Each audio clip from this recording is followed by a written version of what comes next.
ഇത് മാസ് മോട്ടോഴ്സിൽ നിന്നാണ് ഹീറോൻ്റെ ഗ്ലാമർ വണ്ടി വർക്കിന് നമ്മൾ കയറ്റിയിട്ടുണ്ട്. അതിനകത്ത് നമുക്ക് പറഞ്ഞേക്കണം മെയിൻ കംപ്ലയിൻറ്റ് എന്ന് പറഞ്ഞാൽ ഒന്ന് ബാക്ക് ഷോക്ക് അബ്സർ കംപ്ലയിൻ്റ് ഉണ്ട്. അപ്പോൾ അതുകൊണ്ട് തന്നെ വണ്ടി ഗട്ടറിലൊക്കെ ചാടുമ്പോൾ ബാക്ക് സൈഡ് അന്യായ തെറിപ്പാണ്. പിന്നെ ഉള്ളത് ഫ്രണ്ട് ബ്രേക്കിൻ്റെ ഭാഗമാണ്. Front brake disc brake complaint ആണ്. അപ്പോൾ ഡിസ്ക് ബ്രേക്ക് നമ്മൾ കാലിപ്പർ അസംബ്ലിയൊക്കെ അഴിച്ച് നോക്കുമ്പോൾ പിസ്റ്റണൊക്കെ ഫുള്ള് ടൈറ്റാണ്. അതേപോലെ തന്നെ ബ്രേക്ക് പാഡൊക്കെ ഫുള്ള് തീർന്നേക്കാണ് കേട്ടോ. അപ്പോൾ കാലിപ്പർ അസംബ്ലി നമുക്ക് അഴിച്ച് ക്ലീൻ ചെയ്ത് റീസെറ്റ് ചെയ്യാം.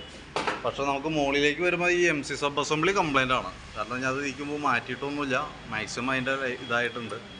അപ്പോൾ അതെന്തായാലും നമുക്ക് മാറ്റിയിടേണ്ടി വരും. ഈ അസംബ്ലി യൂണിറ്റ് മാറ്റിയിടേണ്ടി വരും. ലിവർ ഉണ്ടാവില്ല, ലിവർ പഴയ തന്നെ, ഈ യൂണിറ്റ് മാത്രമായിട്ടാണ് തന്നെ. അപ്പോൾ അത് നമുക്ക് മാറ്റിയിട്ട് ഈ അടിയിലത്തെ കാലിപ്പർ അസംബ്ലിയൊക്കെ ഫുള്ളായിട്ട് ക്ലീൻ ചെയ്ത് ബ്രേക്ക് പാഡ് പിസ്റ്റണൊക്കെ മാറ്റി റീസെറ്റ് ചെയ്ത് കഴിഞ്ഞാൽ പുതിയതിൻ്റെ അതേ ഒരു കംഫർട്ട് കിട്ടും.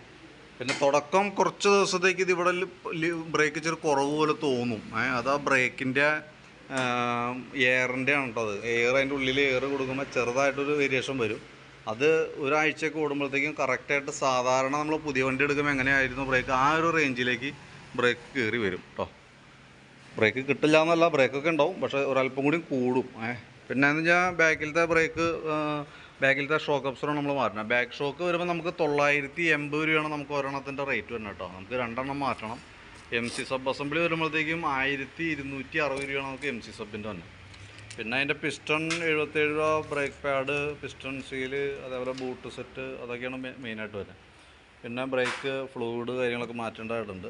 ഇത്രയും കേസാണ് മെയിനായിട്ട് ചെയ്യണത് കേട്ടോ. പിന്നെ വണ്ടിക്ക് എൻജിൻ സംബന്ധമായിട്ട് കംപ്ലയിൻ്റ് ഉണ്ട്. എൻജിൻ സൗണ്ടൊക്കെ ഉണ്ട്.